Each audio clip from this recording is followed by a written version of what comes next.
Pero me comi vai de mi mensaje, me quiera donar votação. Você consciente, tá? Sim? Vai buscar de vota acabou? Bem busque ele, muito não votar. Ok? Me também donar conselho de voto agora aqui.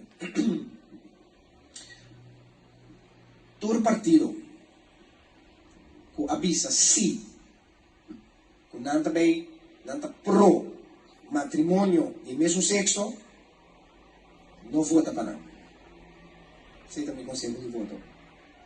Não vota para não. Se você vota para não, não também cambia o que a vota quer de um dia. Cambia a lei de matrimônio, cambia a primeira lei de boquinha. Mas o que significa? Bom, está bem fresco e tribi. Para cambiar a primeira lei de boquinha.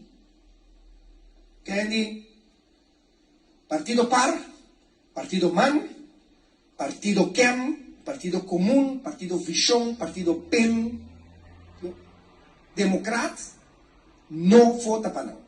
Não está lá com o que vi stream e não escutar na rádio. Não vota para não, passou nada, decidir, o que vai contra de Deus em princípio. Até quando não tem nada a ver com nós, não estima gente. Não estima tu gente.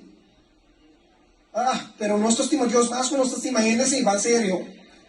Ok, dispensame, eu não político, o bastante quer, o bastante mais saber. Que a palavra de Deus, forget it.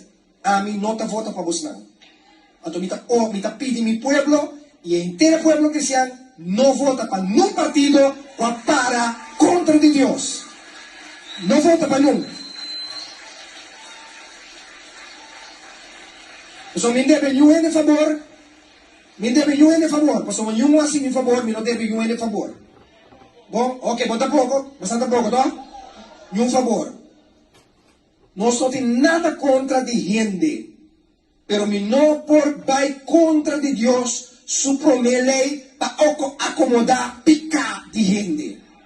E não por dispensa, tur homo ta welcome aqui dentro, pero botar aqui dentro welcome para cambiar. Não para porque é minha esposa. Minha esposa que tur ka dentro aqui dentro com fornicação, adultério, ladrão, sinvergüenza, drogador, asiveredo, tur tu não cambia. Minha esposa com ami, botar tá fornicador de mais grande na coisa a cambiar. Se o Espírito de Deus pode cambiar, quem que tá?